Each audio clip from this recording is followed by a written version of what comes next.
Power, water, telecoms, the systems that keep a country running. Melissa exposed every one of them. So what comes next? The National Resilience Dialogue Series, 7 national conversations. Evidence, policy, action. Event 2, Utilities and Critical Systems, powering recovery, restoring the networks Jamaica relies on and asking how we rebuild them stronger. Convened by the Higher Education Task Force for Disaster Resilience.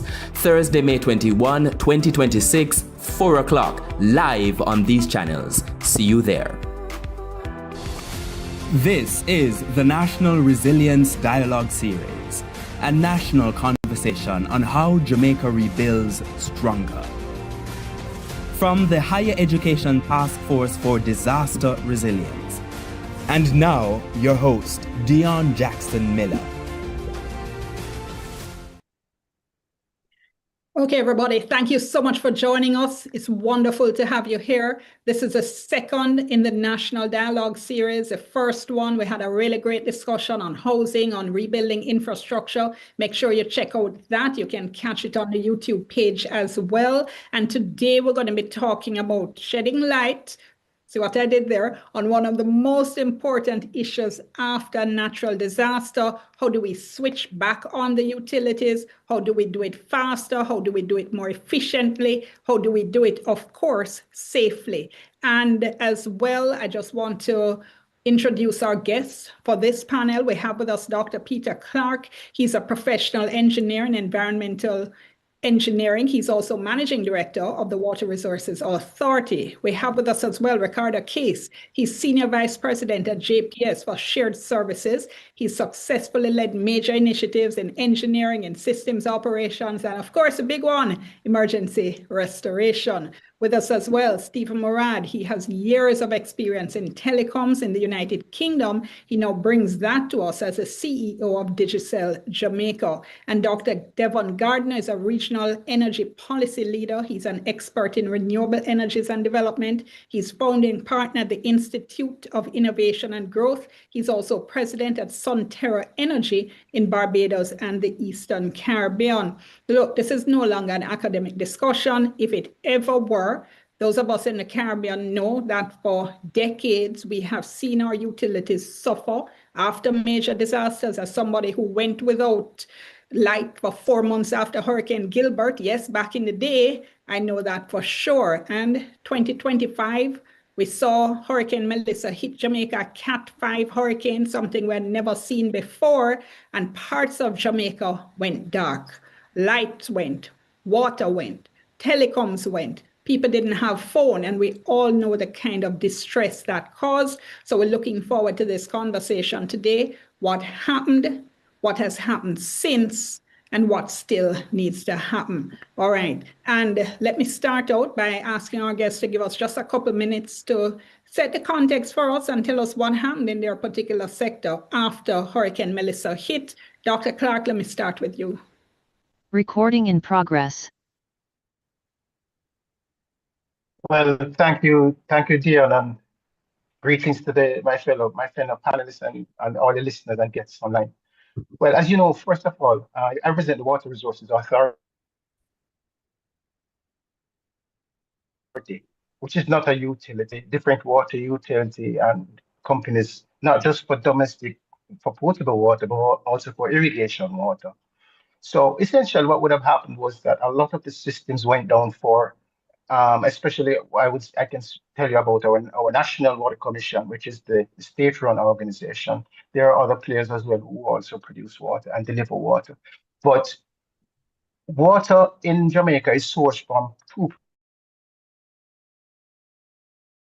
primary areas, either springs and rivers or underground from wells. In either case, they would have been impacted severely wherever a hurricane would have passed. For the rivers would have been in spate. They would have had high turbidity, carrying a lot of silt and sand, and as a result, they would not be immediately usable.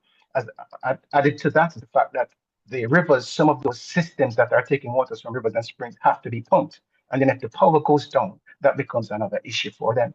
With regard to well sources, all our well sources, the water is pumped up from the wells. So there is a demand for constant electricity for those systems to operate. And when the grid goes down, when the electricity grid goes down, then even if the water quality has not been compromised, the production is compromised because those wells depend and pumps depend on electricity to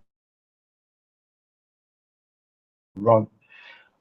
Additionally, we had the situation of flooding in a number of areas where the Water Resources Authority would have been quite would have been there to have a lot to say about that. We had communities that had not been flooded for a very long time. We had communities that, and we're not necessarily talking about river flooding or river, what we call riverine flooding. We're talking about situations in communities where groundwater would have essentially erupted from the ground and created flooding in depression areas. Some of those areas were areas that are known traditionally to flood. Let us say a new market, for instance, or even Chigwell in Hanover. Content, on the other hand, which was quite topical at the time, that had not flooded in quite a few years. And so that no had not been expected by, especially by the residents that were there. So that became a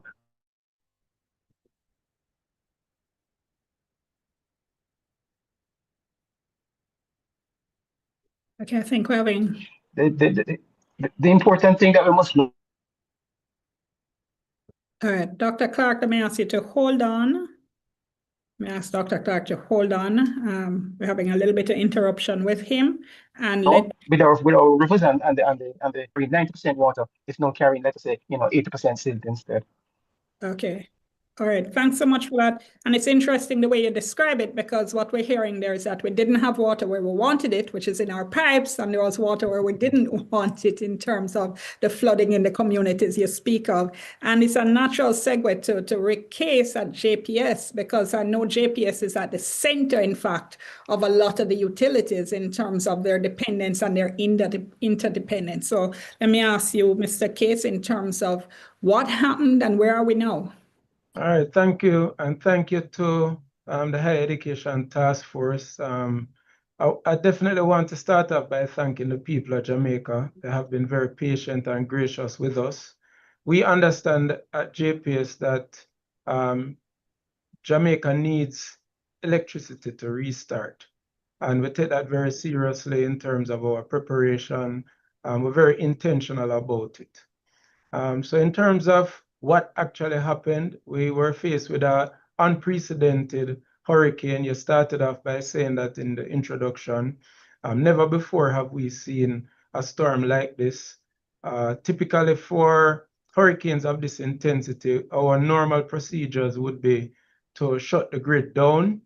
We have a bold new CEO, and he challenged us to, I would want to say, fight Melissa. The team at our System Operations Center pretty much stood for almost 18 hours, which was about the time it took for Melissa to make up her mind to cross Jamaica and to enter at St. Elizabeth and leave in Trelawney. So they actually fought the hurricane right through, doing all kinds of innovations on the power network, splitting the island into what we call 2 electrical islands, and pretty much 1 electrical island survived when the hurricane passed. So we had at the end, when Melissa passed, we had about 23% of our customers with power. 77% of the island was without power.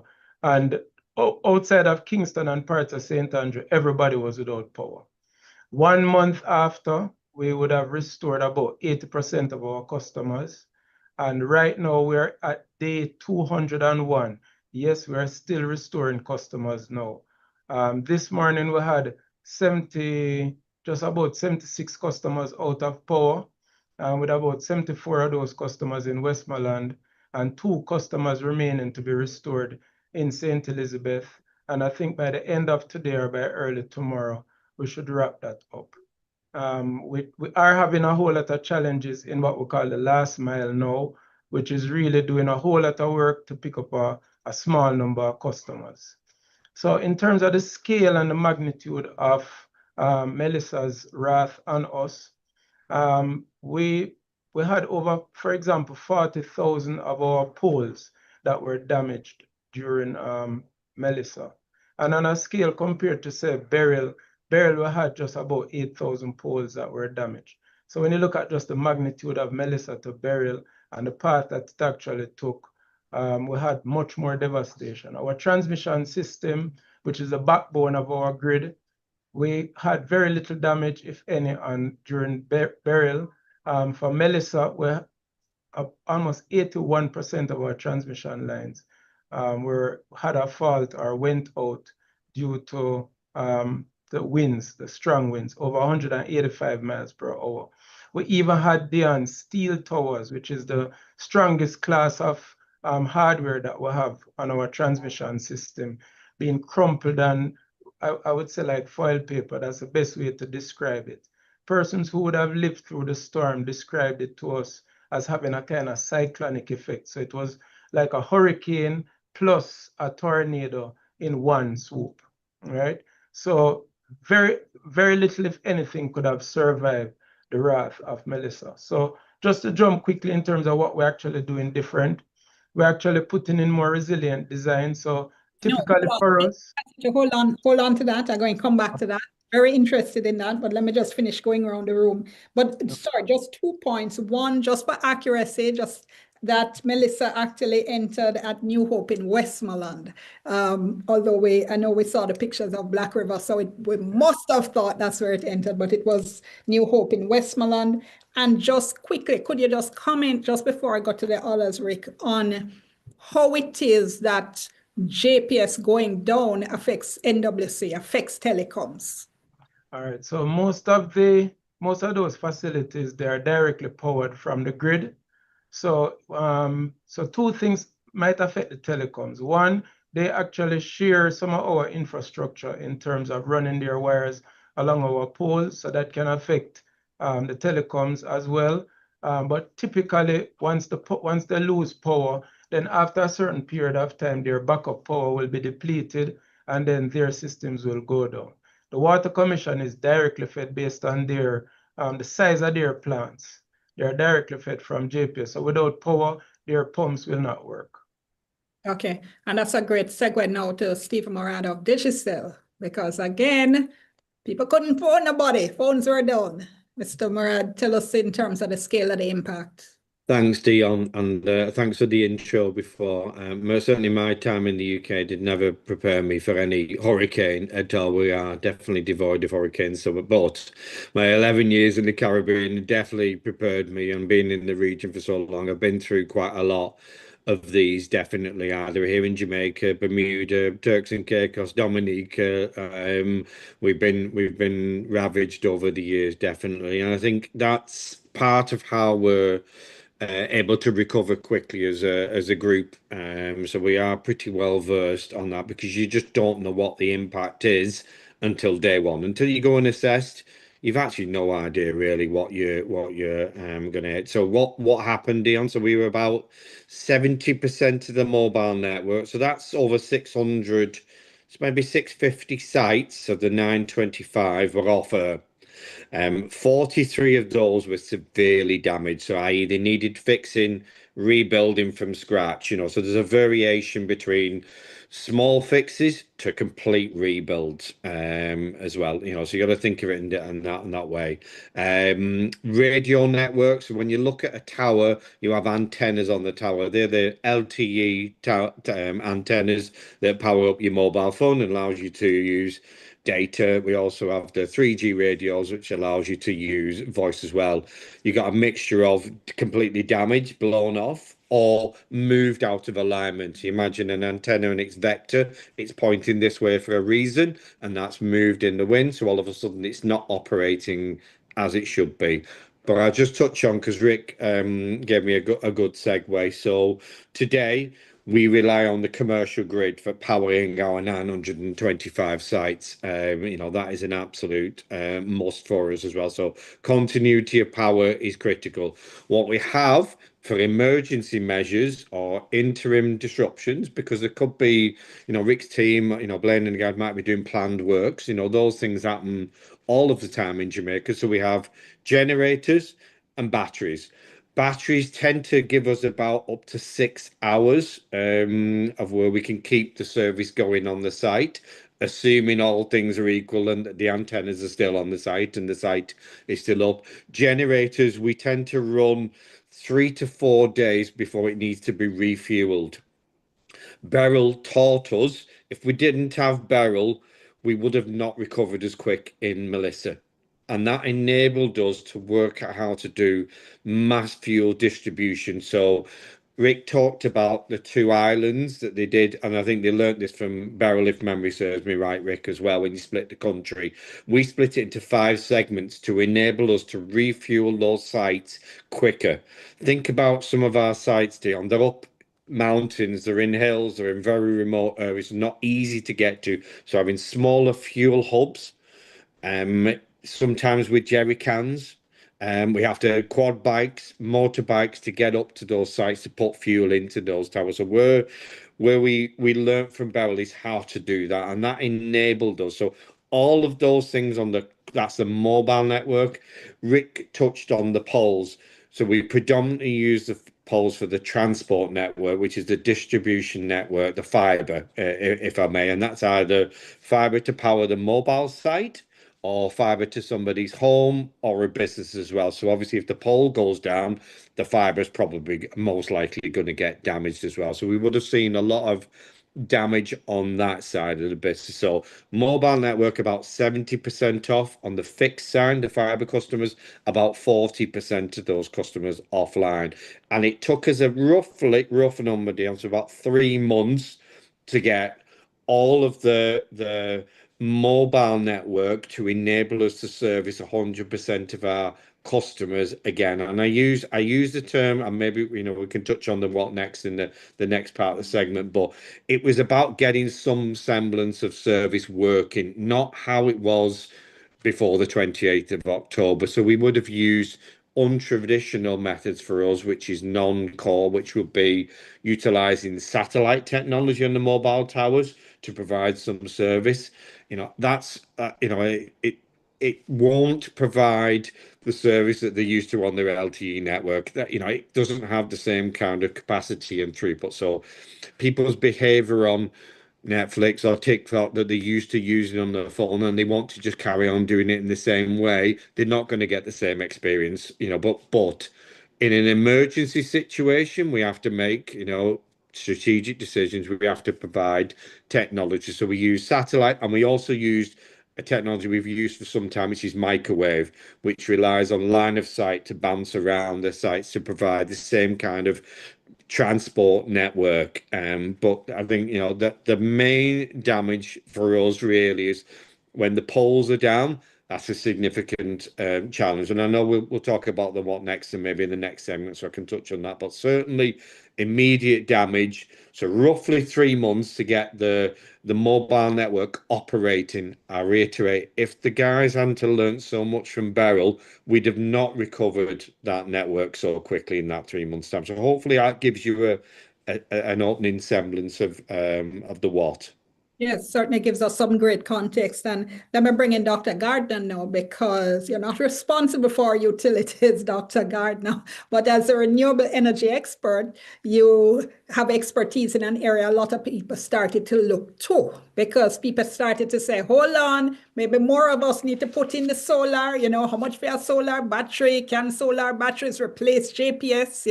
Can we get rid of all these utilities? Tell us what Hurricane Melissa showed us or told us about renewables and where we are with it. You're on mute. Thank you very much, Dan, for that for that segue. And the colleagues have given us quite a lot of insight into what would have happened with the utilities. So I'm not going to go over the things that they had discussed, but rather I want to point out the fact that we are currently in the world, and the Caribbean has joined the initiative, shifting.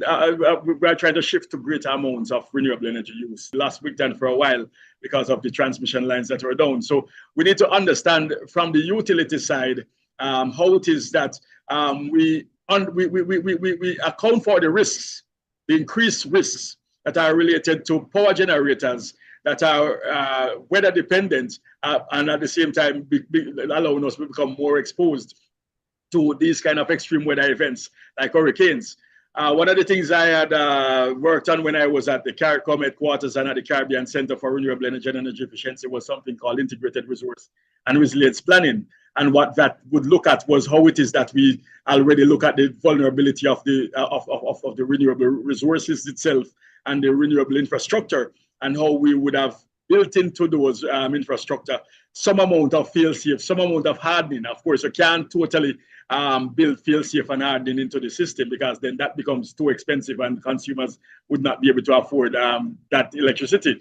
But being able to figure out how to optimize the infrastructure together with the operational requirement that will give you the kind of redundancies that will allow you to get the best performance in the face of the threats that that come with us being in a hurricane belt is something that we need to do a lot more work on. JPS, of course, had worked with us at the time on understanding what the vulnerability of the system is. And those are some of the things that we have been doing. One of the things that we ensure we do, especially when it comes on to solar these days, is we are building in mechanisms to improve how the solar will perform in winds. Of course, when you get to a hurricane, category 5 hurricane like Melissa is, there's almost nothing you can do if it passes directly over where the solar facility is located. But we are trying to, of course, account for lower category hurricanes that will happen frequently too. So with reducing the tilt of the angles from 20 degrees to 10 degrees, really, you lose some amount of the production, because 20 degrees is usually optimal for production, but 10 degrees reduces the wind load and the solar panels when you tilt them at a lower angle.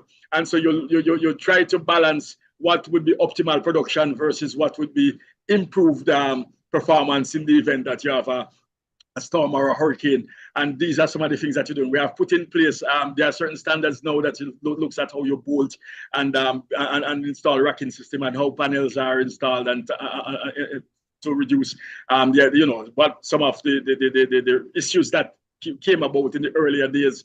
We have seen we're in Puerto Rico, in St. Thomas, USVI, where hurricanes would have destroyed many solar farms, and we learned from those cases, and we have tried to improve the standards. Now, to shift to the side where you spoke. That point for me, Dr. Gardner, because I want to come back to some of that, but let me just shift gear a little bit and go back around the room. We've seen the release of the 2026 hurricane forecast now. I think everybody in Jamaica now probably gets triggered when they think about June 1 and the start of a new hurricane season. We're hearing from the National Oceanic and Atmospheric Administration that as a result of El Nino, they're expecting a reduced hurricane season in terms of frequency and strength, but they're predicting still 8 to 14 named storms, 3 to 6 predicted to become hurricanes, 1 to 3 major hurricanes, meaning category 3, 4, or 5. And as we know, it only takes one. So where it reduces our risk, it certainly doesn't eliminate it. And I don't think it really calms anybody's fears, which leads us to the next segment and the next question, which is what have we done to get ourselves ready now for this June 1 in particular? And I'll start with JPS and Rickes.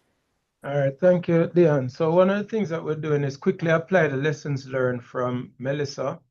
So all of what worked well for Melissa's response, we're actually going to be doing that, of course, enhanced by what didn't work so well and what we could do differently. So that exercise has started. We've deployed quite a bit of technology, but as far as resilience is concerned, some of the things that we have actually introduced now includes more on the grid hardening aspect of things.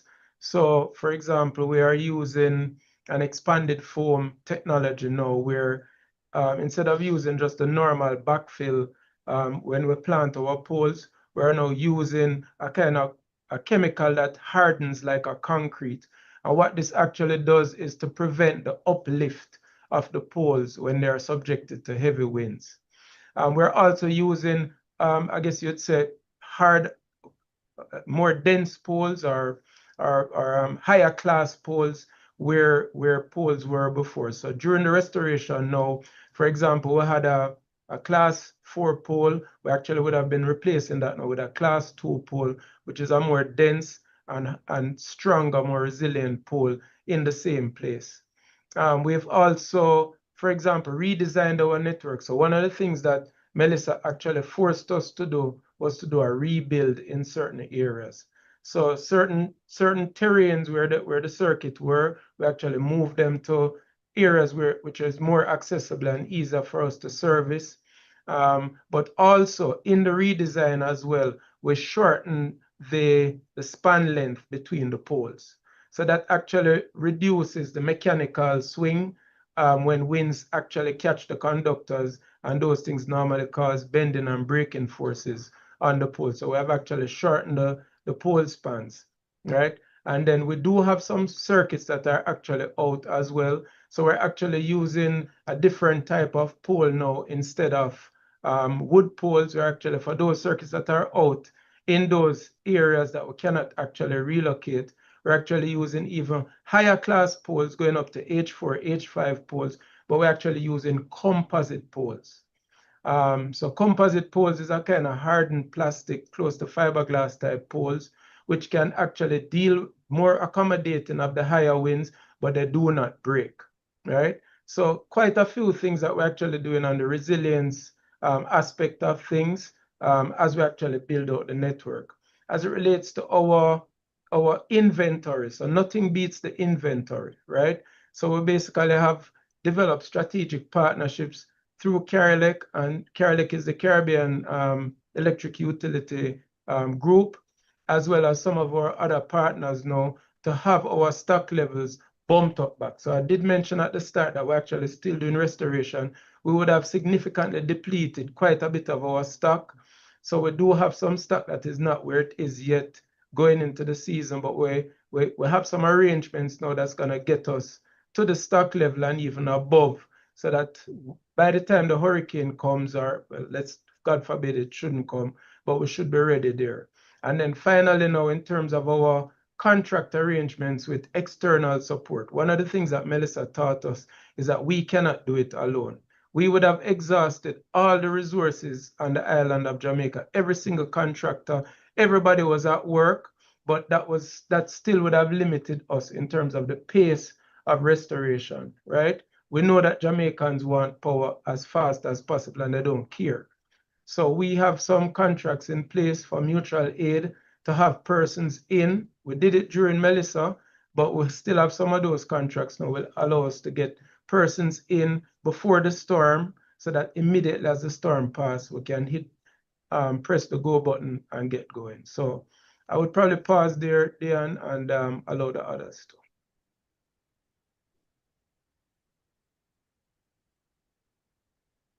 Dan? Dan frozen? I'm hearing you, Rick. Okay. I think so. All right. Okay. Peter, do you want to go next, just and we can keep the show going? Yeah, well, I don't know if we're on, but with regard to water supply systems, one of the things that happened or will happen is that, especially if you have water supply that is sourced directly from rivers, what we call a run-of-the-river intake, that structure is actually in the river. So the Great River, for instance, that provides a lot of the water for a source for Montego Bay and its environs, parts of St. James. The actual takeoff is a concrete structure in the river. Now these will silt over rapidly when the river is carrying a lot of sediment. And the other thing is that in those areas, some amount of the transmission pipeline, the raw water pipeline that's going to treatment, has to follow the river course. So that would have been a problem that would have that is a problem that happened with regard to Melissa and, for instance, the Great River water supply. So the pipeline was disrupted. The good thing is that there's pipe, the companies keep pipe, the Water Commission keep pipe on stock. And so they were able to pull from stock and get the pipelines repaired in double quick time, and also to get the intakes cleared. For instance, the Martha Brae now is pulling as a pump from the river, so that doesn't get affected so much by sediment, but the The ones where the run of the river intake those are a lot more vulnerable to high sedimentation and silting in terms of the actual facility being down or out of commission for some time. The Yellow pipeline also is a run of the river intake. Now, the water commission, for instance, now one of the other things that they had to do was they had to get in large standby generators, double quick time as well, because of the uncertainty of when the JPS power would have come up, Stephen. And so they were able to put standby generators at critical plants so that they were able to get water out. So one of the early utilities that was up, back, and running, not necessarily limping along, but really running, would have been the water supply, because the stock was there to repair broken pipelines, and they were able to get generators to sites and have those generators operating in the meantime. Now those generators are now in storage. They are now in storage so that if, God forbid, you need them again, they're available. Another thing that happened right after Melissa was that there were quite a few institutions that had small portable water treatment plants. So it was just fortuitous, for instance, that Food for the Poor had 3 or 4 small water treatment plants that they could mobilize by truck into an area once there was a water source. So they were able to augment a lot of the locations some of the locations that would have lost water. They were able to augment that with a portable plant. Isratech also had portable water plants, and they also mobilized theirs. And there were others. There was World Water, WaterWise, and so on, and a number of other institutions that were on hand with portable plants or very close to bringing it, easy to bring it to Jamaica. They came in, standby plants came in early.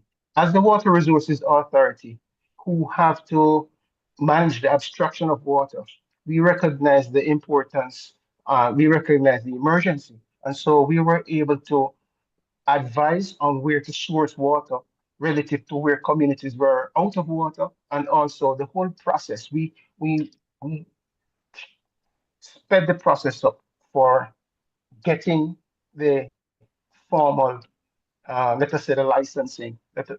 We actually had foregone the licensing process because it was an emergency, so that they could immediately start delivering water to communities that were in dire need. Okay, a couple of things. So based on what you've said there, then Dr. Clark, again, God forbid we have another major hurricane immediately, but NWC at this point, based on what you've said, would be a lot less dependent on JPS and would be able to restore much more quickly. Is that what I'm understanding? Well, I'm not saying that they're less dependent on JPS. The fact is that the systems depend on electricity, and copious amounts, large amounts of electricity because there are large pumps in all cases. So it is very hard, for instance, for JPS to go solar with their major systems. What they do have is they now have a bit of resilience built in, that they can bounce back a little quicker, and provide, even if it is at a reduced rate, provide water until such time when the power grid is up and able to really meet the power needs that their systems, their water production systems demand. Okay, understood. And Rakesh, just before I go back to the others, having listened to what you were saying about what JPS has done in the meantime, in particular, changing out some of the, I guess you might call them lighter poles with the composites, the heavier, the denser poles. I know a lot of people would say, okay, why not do that everywhere though? And I know cost is clearly a big factor, but how much were you able to do? And is the plan then to move towards that for everywhere? Yes, so the plan is to move to this new standard for everywhere. And of course, we have to use the opportunity of whenever we have a pole to be replaced, or we have planned work to replace a pole, to do so. But certainly we wouldn't be able to go for poles that are not yet, that they're perfectly okay to just go and change them out like that. Okay. It's very, very, very expensive. Okay, is there a timeline though? Because again, Melissa could have hit anywhere. It could have come through Kingston, left everywhere, left But on the boat. So the resilience program that we have is a part of our submission, our tariff submission. So this, of course, will have to go through the regulatory process for them to absorb it, and then for us to determine the rates that would allow us to afford it, and the pace at which we can do it at, because we can't do everything at the same time. This might take maybe even 20 years to be able to get to where we want to be. And as well as looking at selective undergrounding as well for certain corridors that we want to make resilient. So we're actually looking at some of those options as well. All right. Mr. Murad, what's been done in the meantime? What's been done to prepare us for June 1? Yeah, thanks, Dion. I know we talked on it earlier. I don't think we've actually stopped. There's no preparation anymore. I think for the last 2 years we've just kept going. So all of the work is just carried on. But I think I'll just touch on what we've done since, because I know we talked a bit more on what happened, but certainly, and let me probably split them into some buckets. Hopefully, it'll be easy for everybody to follow me. So on the mobile side, I would have talked at the start. We had 925 towers. That was the original what we would have had. We've also built incremental ones, and that would be more business as usual for us, Dion. So we're up to 933. Why do we build more towers? We need to increase coverage. That's a pretty straightforward thing that we need. So we've taken the opportunity whilst we're restoring the network, because we have boots on the ground, to accelerate our building of incremental towers. We generally bring incremental towers which are linked to more urbanization. So more concrete and steel structures, higher structures, means we need incremental mobile structures to service the population. So that's more business as usual, but we've accelerated that. We're doing the optimization work. So think of the phases post a natural disaster. So there's you'll go and inspect a tower, see what needs to be done, and then you'll send in the troops to go and fix it to get service working. And I use service to a level, not how it was previously. So emergency service working.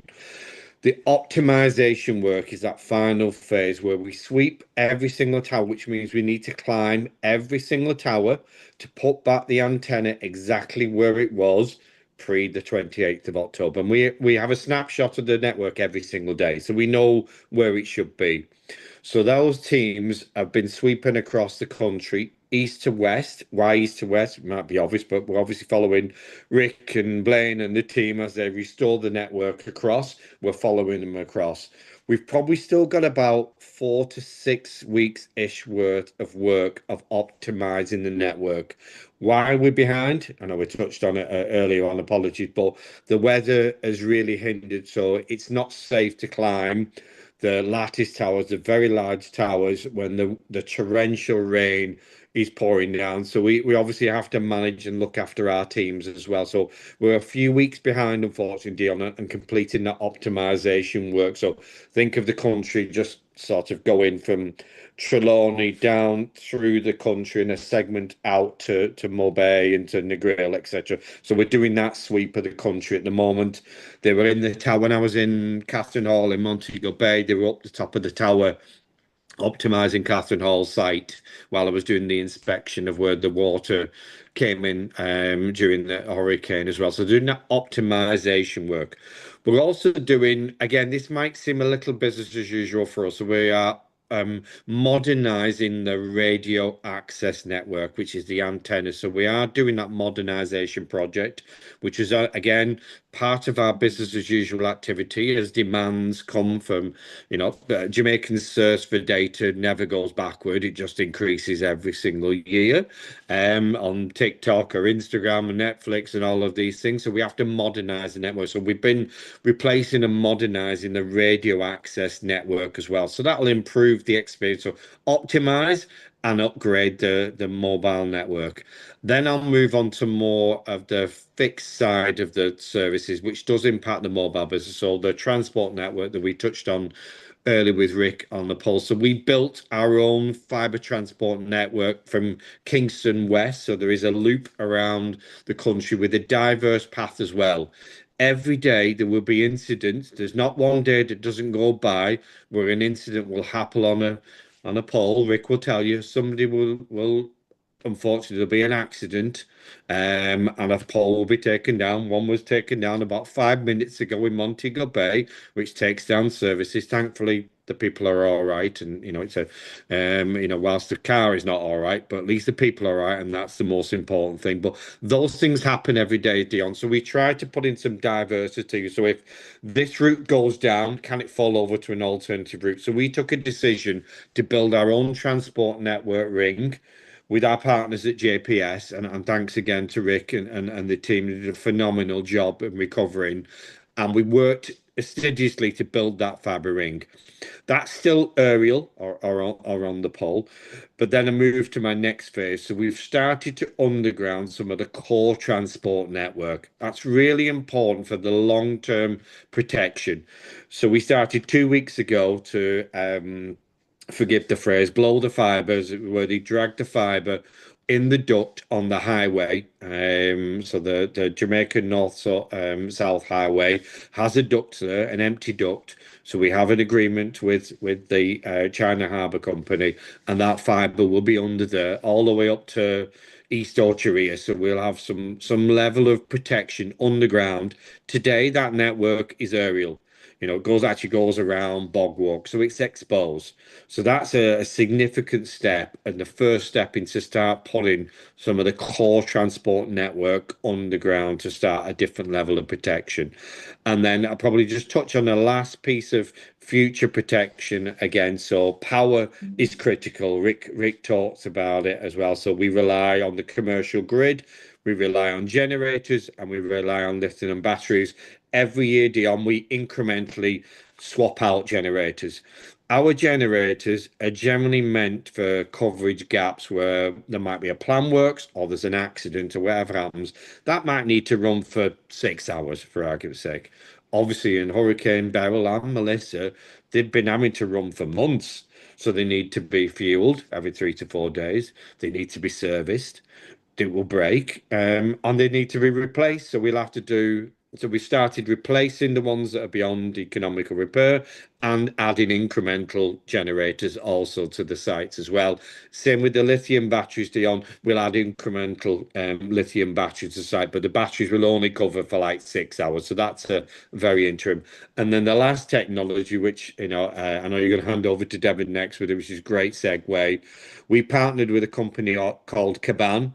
Caban specialize in solar for mobile site technologies, so they're obviously not a domestic provider at all. And they've done a lot of work in Latin America and North America. So we partnered with them. So we're about 100 sites into the project. So obviously they've been mobilizing post the hurricane. So we've started to add another power technology, solar, onto our sites as well. And obviously, Devin made some great points before around, how can we protect to change the angle, or maybe even pack them away, so we're managing that process as well. So I think it's a lot of activities gone on and a lot of activities still going on. So I think we're still in a heightened state of awareness. We actually had our briefing from one of the hurricane experts in the US. He did a call with us earlier on to talk about what you just said. But I'll be honest with you, I made the mistake of saying to my wife after Beryl, I think we'll be okay this year, and then all of a sudden I was eating my words repeatedly. So I'm praying that this year is not one of those years I'll eat my words, and we're just prepared, and that's it. Yeah, Jamaica. I don't know if you know this phrase yet, Stephen, but Jamaicans would say, please don't set your goat bump on us, all right? So, If it's any consolation, Christopher Issa, as part of my induction to Jamaica, gave me these 2 books. So a big shout out to Mr. Issa. He looks after me. okay. I probably know some of the bad words, but not for this program. Okay, you guys are doing all my work for me, because you're right. That was a great segue to go back to Dr. Gardner to talk about renewables. So having set the stage a little bit earlier in terms of some of what's been happening, hurricane season again coming up, Dr. Gardner, and of course more to come. Tell us if you're satisfied in terms of how you've been seeing the progress towards using renewable technologies that could help to alleviate some of the problems and difficulties we saw after Melissa. Yeah, well, thanks again. Yeah, and thanks, Stephen, for the statements you made around distributed generation, because I think that is where the success story of Melissa lie, and you kind of alluded to it earlier, Dion, that you know, those who are distributed solar generation, rooftop PV, and that kind of thing, rooftop solar, that was a big benefit. We have seen the prices of batteries going down and the opportunities for batteries to be integrated on the distribution side. Solar is almost dirt cheap nowadays. It's a function of really how you are able to finance it and make it happen. And we believe that you know, it's going to be important that we try to shift some of the focus away from simply looking at centralized generation opportunities and solutions, and look at a lot of the solutions on the distributed generation side. But NWC would benefit a lot from that. You heard Stephen talk about what Digicel is doing, and how they are already benefiting from distribution side solutions.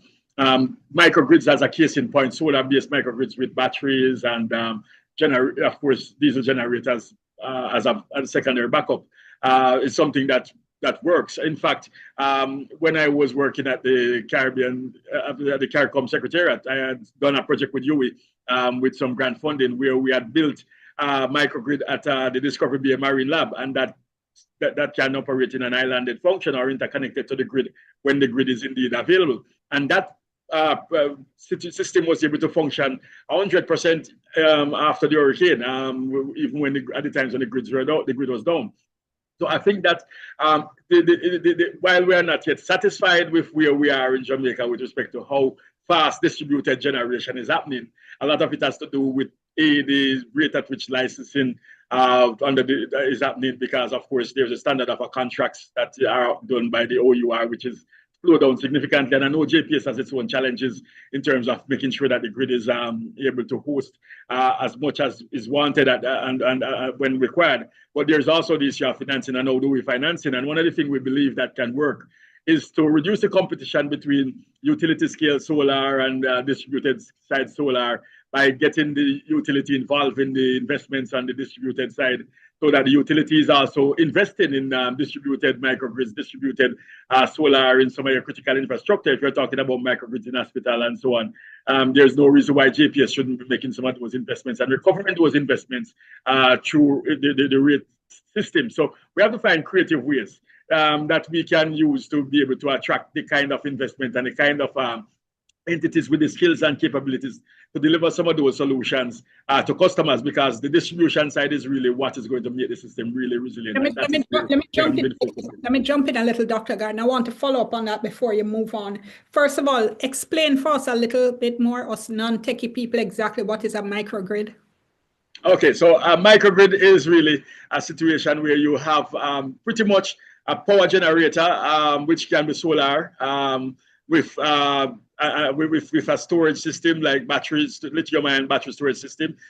You put in a backup, usually a secondary backup, and you have all your controls. You have your distribution lines that moves the energy from the generator to the building, or the load as we call it, the building that is being served. It could be a hospital, it could be a school, it could be, as we have in the Discovery Bay Marine Lab, that facility. And the energy is moved to the load, whatever equipment is using it, and it uses it just like if it was coming from JPS. There are controls in there that manages how the energy is used and how the energy is moved and how the energy is used, how it is stored, and all of that. You can make it as sophisticated as you want by putting in energy management systems that are sophisticated electronics, and make it pretty simple with switches and switch gear and all of that. So it's really a mini version of JPS, but built for a very specific center. Well, yes, but that now brings me to my other question, which is a concern I generally have with a lot of what we do, certainly in Jamaica, because you mentioned there a project that you had done while at CARICOM using grant funding at the Discovery Bay Marine Lab. And from what you said, it worked.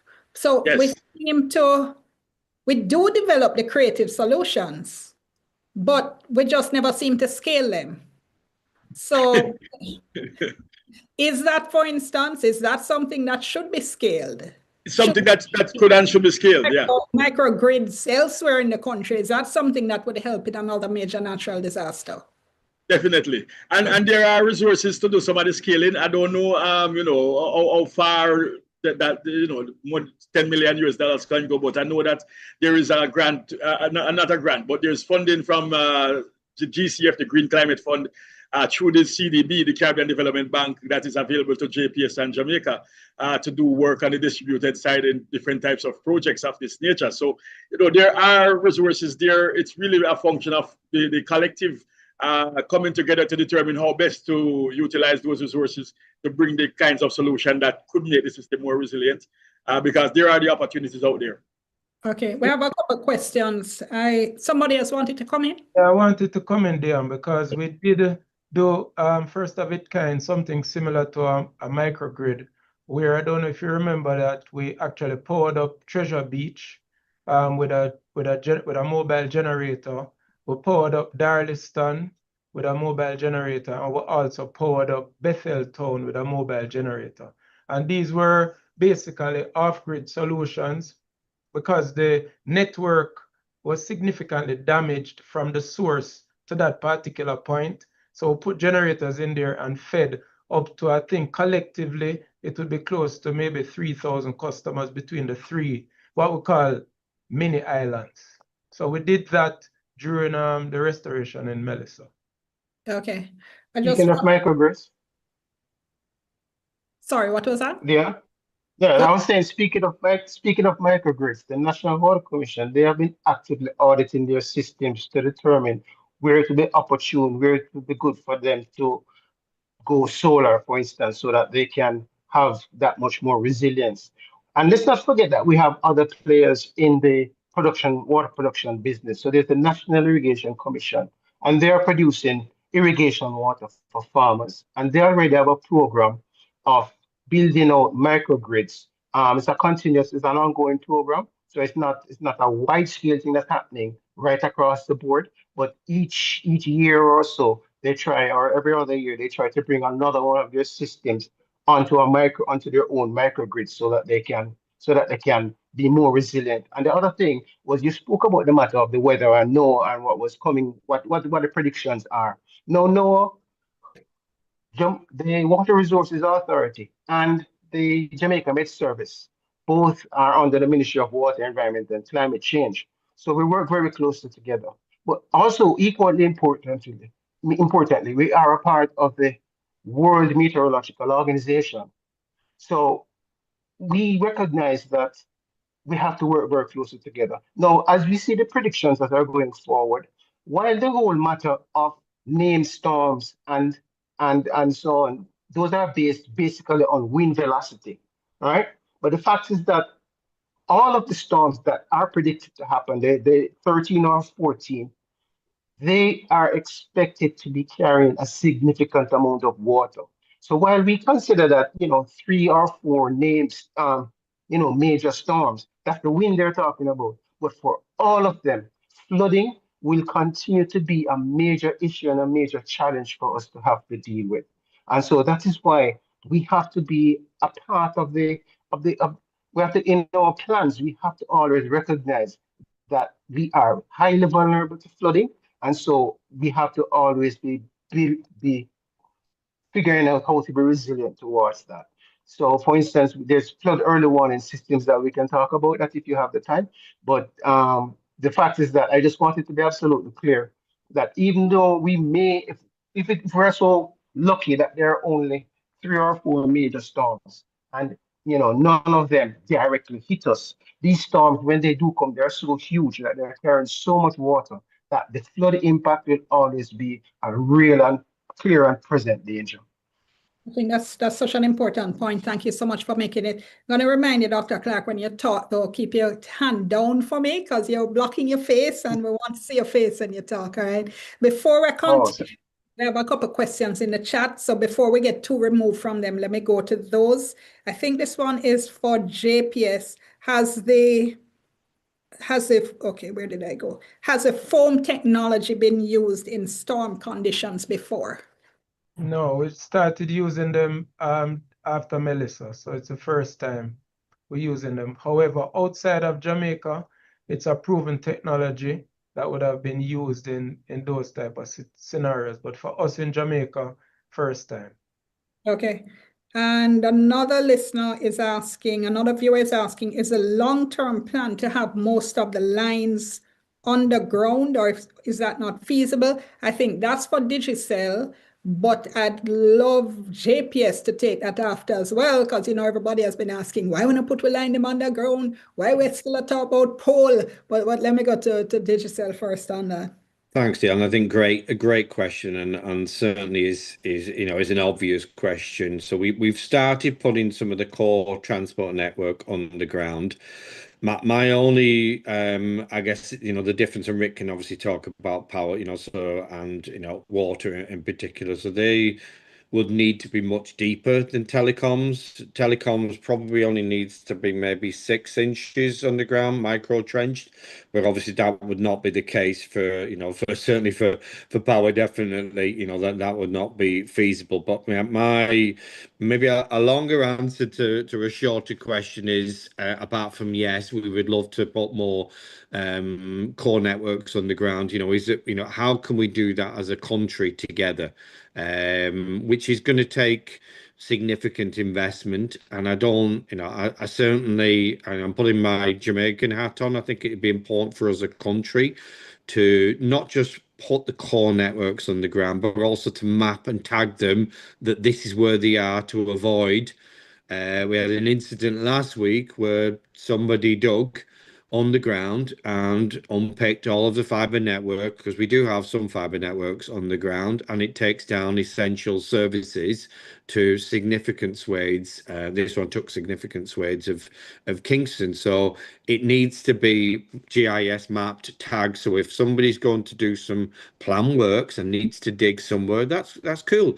But check what's there first, or look on a map, which is why I think it's important that digital just can't run solo. That's just not right at all. Whilst we were doing some stuff already, I think that's very important, Dion. So I've had to take a stance that I need to start doing some stuff. But I'm pushing all the time that how do we come as a nation together to do some of those things. But I mean, Rick will probably tell you that that's not a straightforward answer for power at all. It's not a strict. Before he comes in, though, is there a time frame you're working with and a target in terms of how much you would want of the line you would want to see under? And yes, we'll have the highway done by the end of June. So by early July, we'll have up to East Olchi. Will be done. Okay. Yeah. I wish we were on that corridor as well. And I think that is kind of where Steve was actually talking. If we had this integrated, I guess you'd say, planning for infrastructure for Jamaica, then we could co-locate and do one investment rollout and take care of a whole lot of different things. So I really wish we had that corridor as well, because we do have circuits running through the gorge as well. And some of those came down during Melissa, some of them came down during Beryl as well. So in terms of what we can afford as a country, I think that the best thing that we could do right now is the selective undergrounding, where it actually makes sense.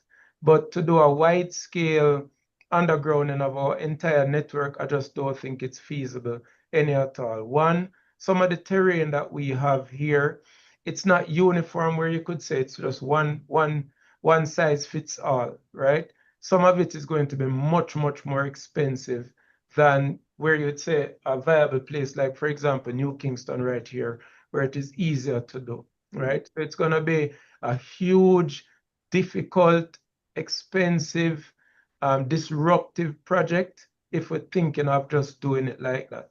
So a phased approach with selective undergrounding, and then you bite off what you can chew over time until you get to a point where you pretty much could achieve everything like what other progressive countries would have done to get their entire system underground. That would probably be the best response, I think. I think one other call out, sorry to cut you, Dion, that we are working with NWA, and so as we upgrade our road infrastructure, they are going to be putting ducts, but obviously as they upgrade the road infrastructure, so we will also follow the NWA as and when they upgrade the road infrastructure. But obviously that's or somebody else, another entity doing some work, and we're following them, as opposed to Digital just digging and micro trenching the road to put in the services. So, but I think that will be important for us to continue doing that program as well. Okay, and again, understand what you're saying, Eric, in terms of the phased approach, but is there a time horizon at all in terms of want to start, want to put New Kingston under, want to put anything like that?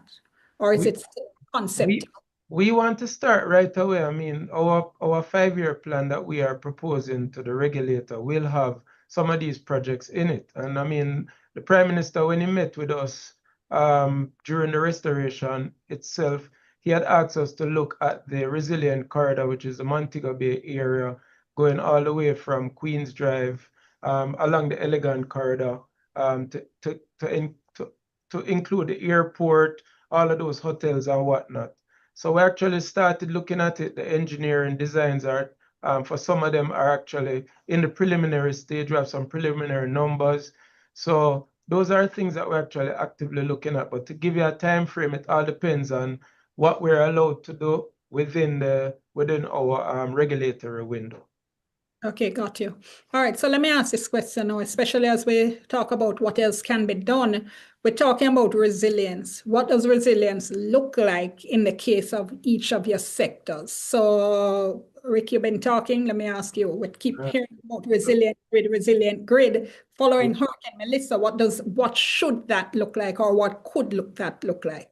So I think resilience for us is going to fall within two main components, right? So resilience typically falls in 3 and /4. So you can either you prevent, you mitigate, you can restore or recover, and then scientists like Peter now will start telling about adaptation, right? Which is learning to live with it.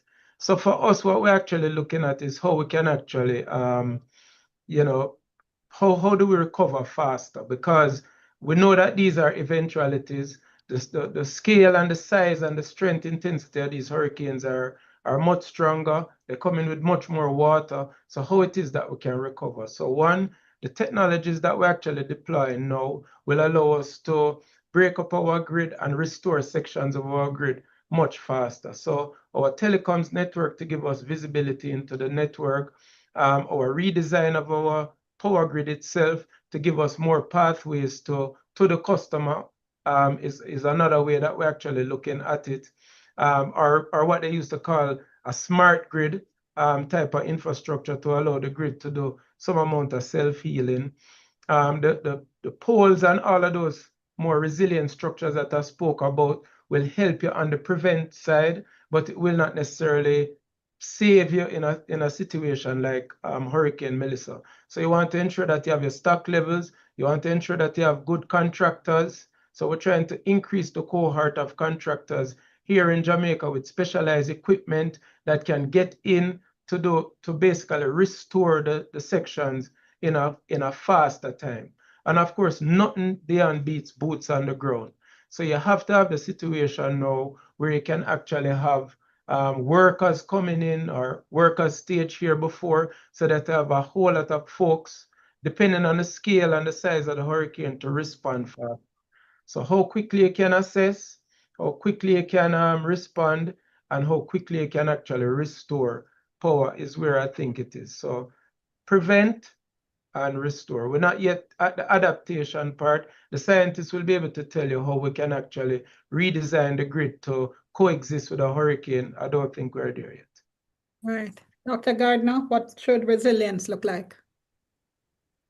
Yeah, so I agree with the principle that we're not there yet where we can do full undergrounding. I agree that if the thing about the electric grid, and most of the utilities, as you know, is ratepayers pay for it. So we can do anything we want to do, as long as there is an agreement that the ratepayers will pay for it, right? Because the investors will invest the money once the regulator makes the determination that the money can be recovered through the rate. So we must always keep that in the back of our mind. No utility is going to do anything that is not going to be recoverable through the rates. So it's always whether or not the ratepayers can afford to pay for the kind of resilience that we want, or what we think the resilience should look like. what resilience should look like in the utility sector, and at least for the power sector, which drives a lot of the other utilities too, is that you're going to have a judicious mix of distributed with centralized system, have some amounts of, as I mentioned, distributed microgrids serving some of the critical infrastructure like hospitals, some of your major hospitals, your telecoms, some of your major telecom systems, your water treatment and pumping plants, and so on. And you build in the selective undergrounding, as Rick says.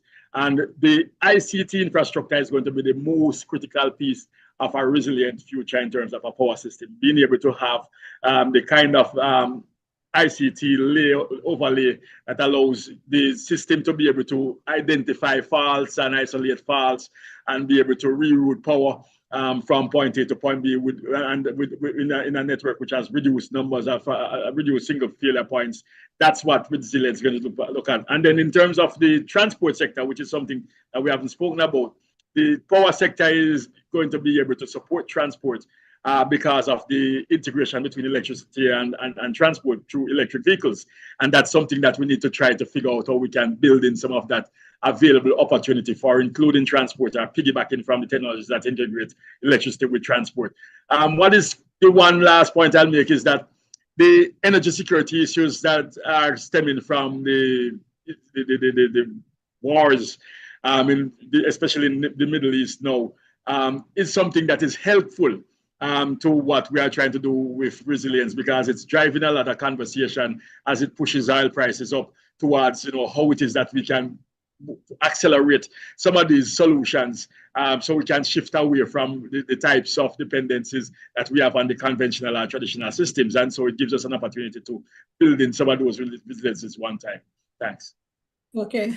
Let me just take a second just to remind people, if they've just joined us, that you're watching a panel discussion. It's the second in a National Resilience Dialogue series being put on by the Higher Education Task Force for Disaster Resilience. The task force gets made up of our 4 major universities. So Caribbean Maritime University, University of Technology, University of the West Indies, and the Northern Caribbean University. And we're talking today, as I'm sure you figured out by now, utilities, infrastructure, how to strengthen them before the next big hurricane. And let me go to Dr. Clark now, because I know you're with Water Resources Authority. You have been telling us a little bit about what the Water Commission has been doing though, but especially as we talk about what resilience looks like, I'm especially interested in what you think in relation to the flooding concern you mentioned earlier as well, because it seems as if when it comes to these kinds of events, it's kind of rinse and repeat for us. It's like every 10 or 20 years, we have a major event, people move out, then they move back, then we flood out again. So what should that look like? And then, of course, if you have anything to add on the NWC issue, feel free. Okay, Dion, thank you. That's a very good question. Well, with regard to flooding, for instance, what we're finding, of course, is that we have in Jamaica, we're prone to different kinds of floods. Now, the matter of having the silt and sediments and so on, which affect the water supplies. Resilience for us will mean putting in the measures to reduce sedimentation. So it actually means going back to our watersheds. So there will have to be some kind of a program where we'll be looking at our watersheds to rehabilitate them so that there'll be less sediment flow coming down from the mountains into the river courses and then affecting water supply systems. The other thing, of course, is being able to warn people.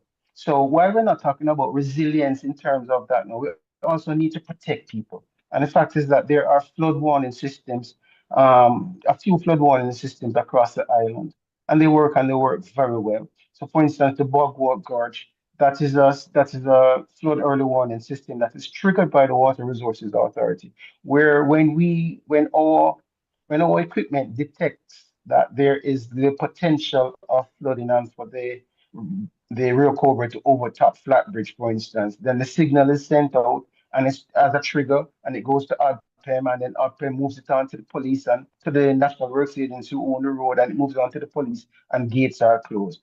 And we have other large areas, towns, for instance, that also have problems. Montego Bay is famous for how it can get flooded out. Port Murray is famous for how it can get flooded out. So we actually have been trying to prepare flood early warning systems for these places. And it's a matter of working with our ministry and working with our funders so that we can build out systems, flood early warning systems.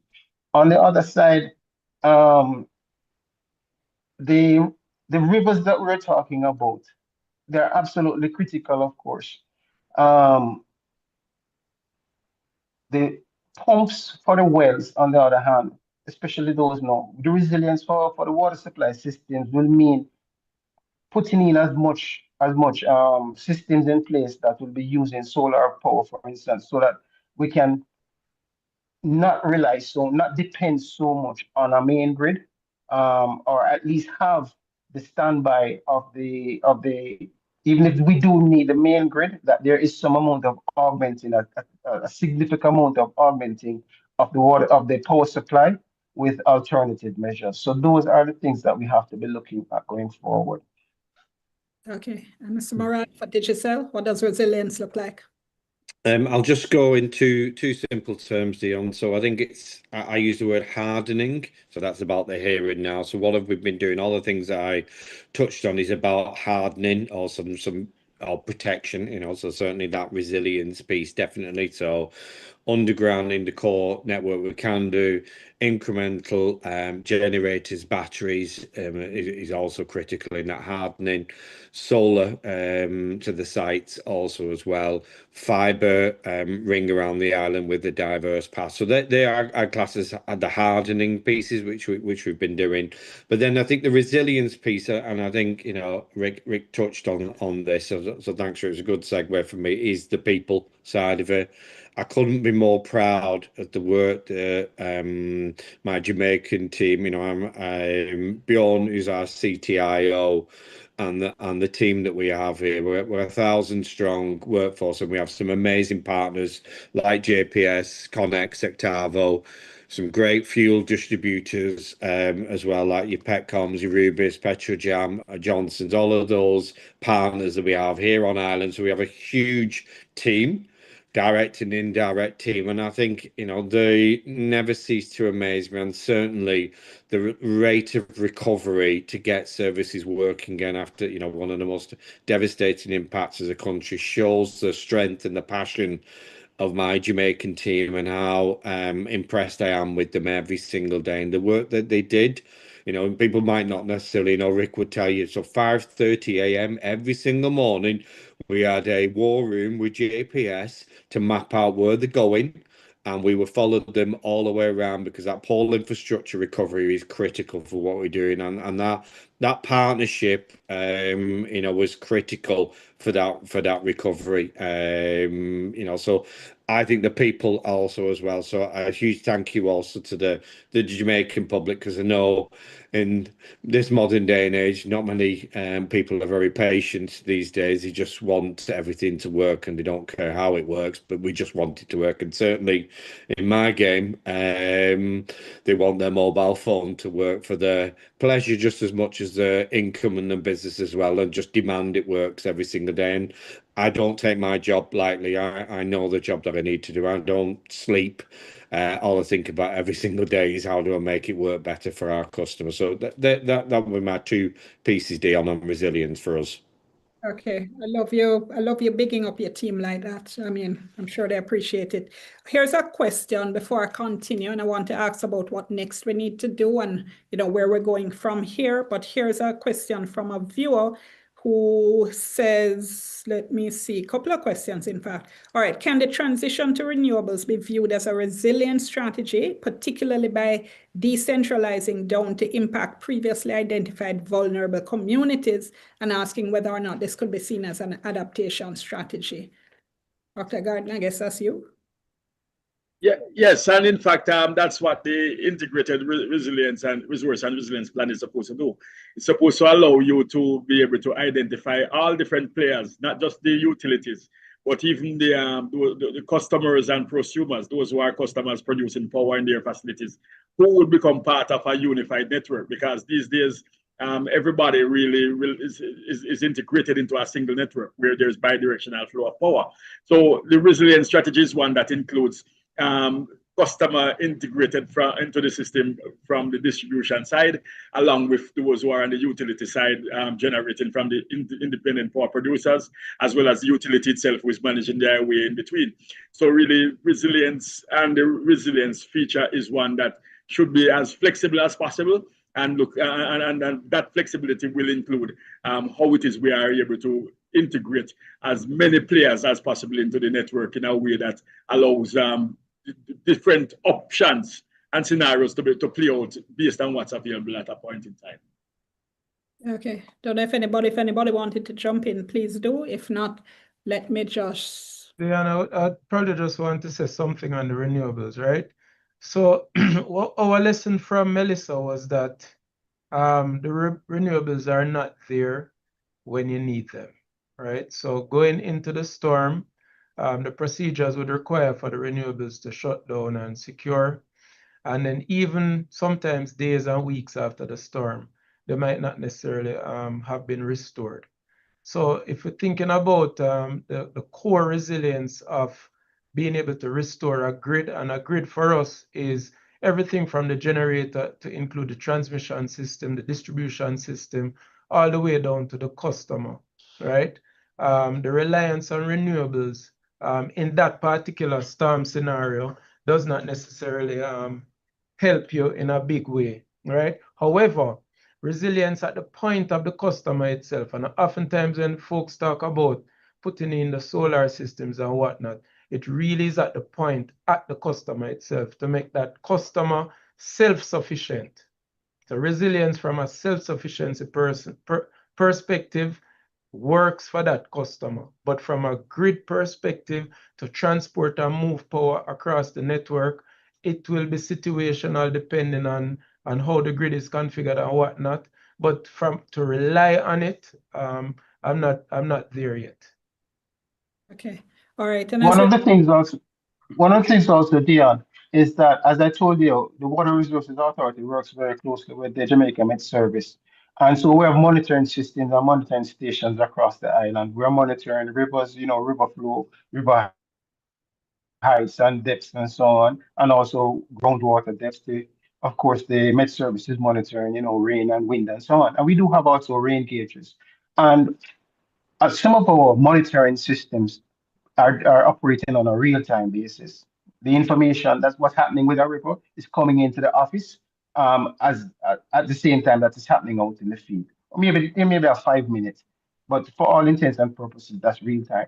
And we've been charged now to continue to work even closer with each other and to develop within ourselves an overall move our systems, a lot of our systems more to real time, to digitize a lot and digitalize a lot more of our operations so that we can make earlier forecasts. Now, this is absolutely critical again in going forward and to protect life and to protect property. That the better we can forecast. And the other thing that we've moved forward with both the Met Service and us is a matter of doing impact-based forecasting. So rather than saying that 8 inches of rain is going to fall, what we need to say and what we have been saying is that 8 inches of rain will fall, yes, but we also know going to say it is going to cause flooding with this river, and it is going to cause flooding in that area, and the potentials for landslides and so on, all of these things. So impact-based forecasting for the people is a lot more meaningful for them, especially as a threat is imminent and upon them, rather than to just know that winds are going to be 100 miles per hour. What does that mean?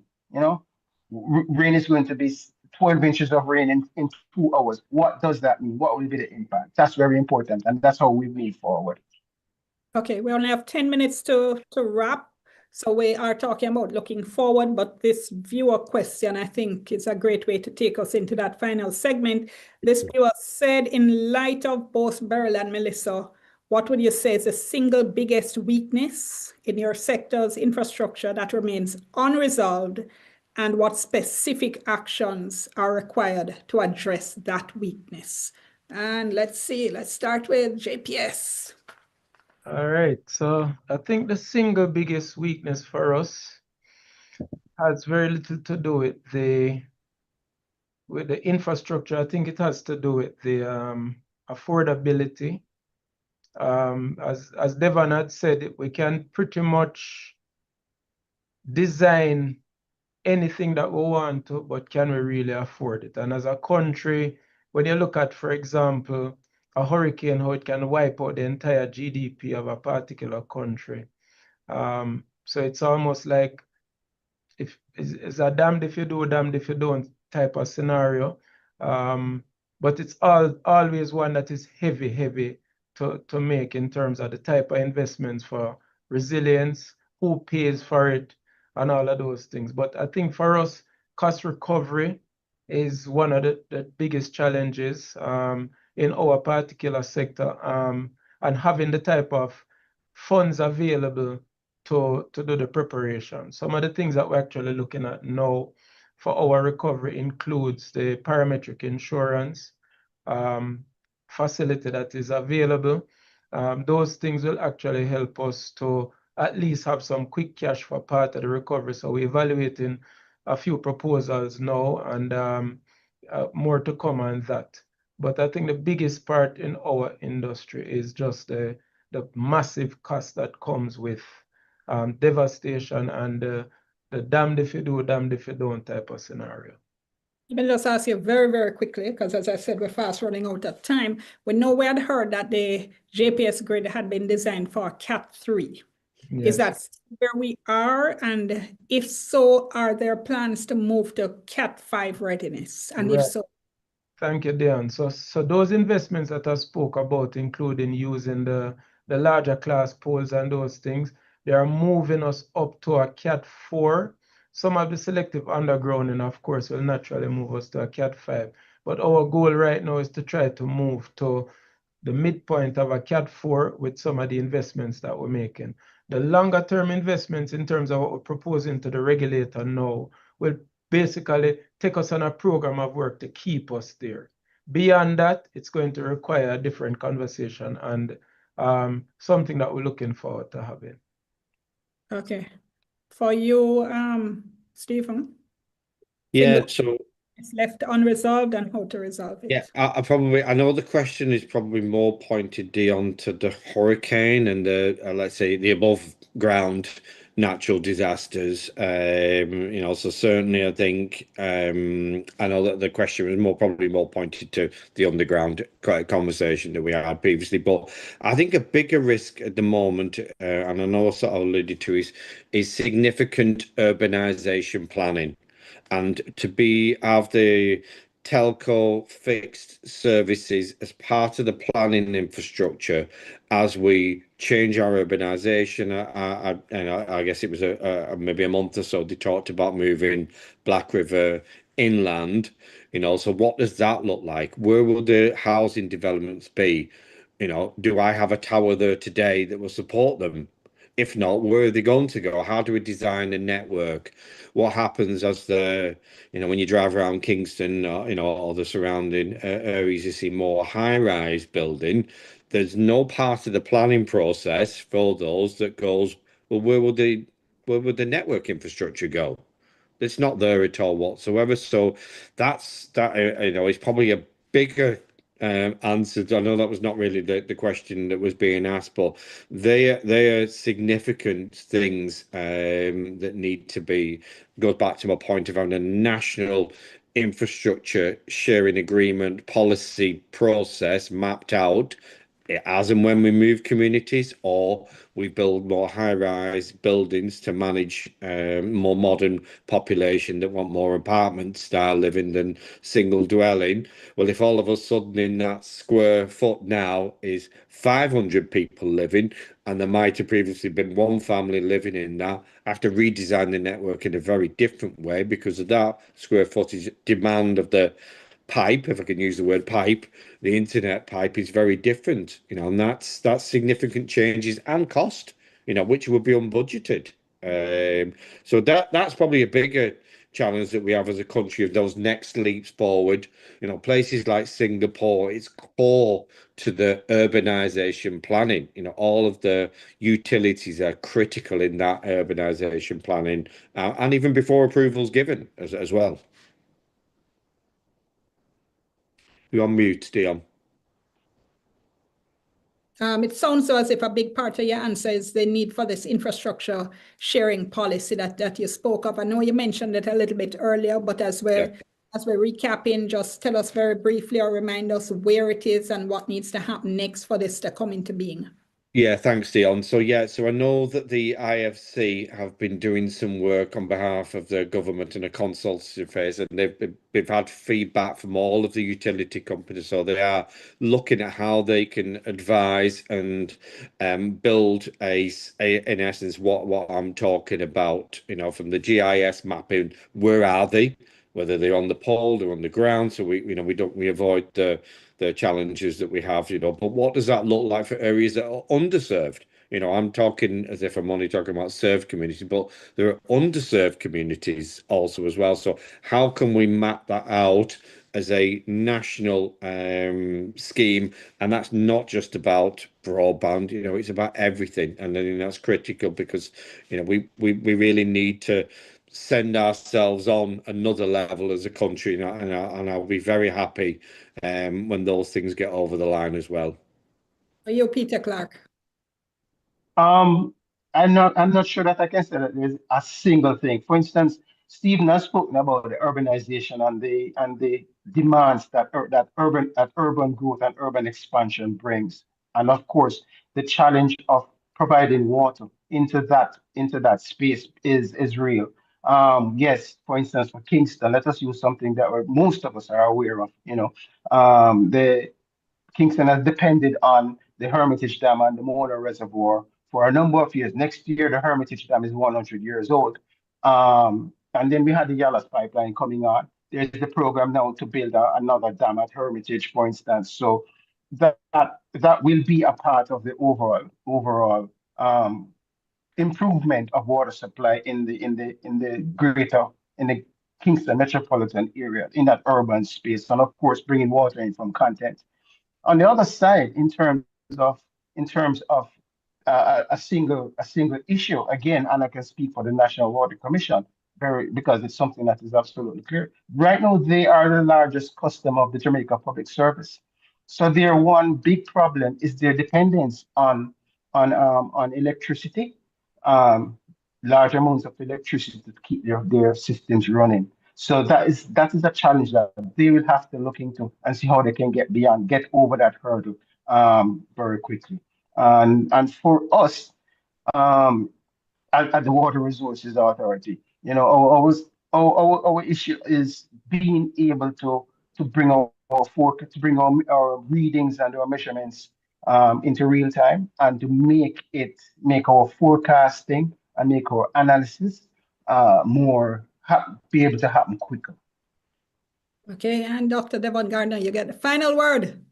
Yes, so my thing would be pre-placement, and I say that because for years we have been talking about how is it we can create an inventory of shared resources that can be moved from areas where where we can store them safely to the areas where they are much needed. Because the truth is, as much as you harden and as much as you build infrastructure that is resilient, there are going to be areas that will take hits, and no matter how resilient they are, they can't stand up to certain categories of hurricanes or weather systems. And being able to pre-place or pre-position some types of emergency equipment for water production or telecoms and power, certainly is, for power in the critical infrastructure, including water and telecoms, is something that we still haven't figured out yet, and I don't think we have done enough work towards that. And FEMA style, like what America does with the Federal Emergency Management Agency, that is able to mobilize and pre-position equipment. I know we don't have that kind of money, but even in the instances where we are, collecting money for emergency management, maybe some of those resources that don't go into relief are things that we should look at investing them in. Or we can invest in equipment that allows us to have temporary microgrids or portable microgrids and water production facilities that can be replaced. It's something that is a big failure and it's something that I think we need to address. Thanks. So many ideas, so many concrete actions being taken. We can absolutely say that we have made progress since Hurricane Melissa, even while we all cross our fingers and toes and everything. I hope we don't get another one. All right. Gonna have to leave it there. Thank you so much to all our fantastic guests this evening. Dr. Peter Clark from the Water Resources Authority, Ricardo Case from JPS, Stephen Murad from Digicel Jamaica, and Dr. Devon Gardner, Regional Energy Specialist and founding partner of the Institute of Innovation and Growth and president of Sunterra Energy. Thank you so much. And this has been the second in the National Dialogue Series put on by the Higher Education Task Force for Disaster Resilience. The next in the series comes up on June 4, and make sure you watch out for it. But of course, you can catch up with all of them on the YouTube page. I'm Dion Jackson Miller. Good evening. Thank you. Thank you.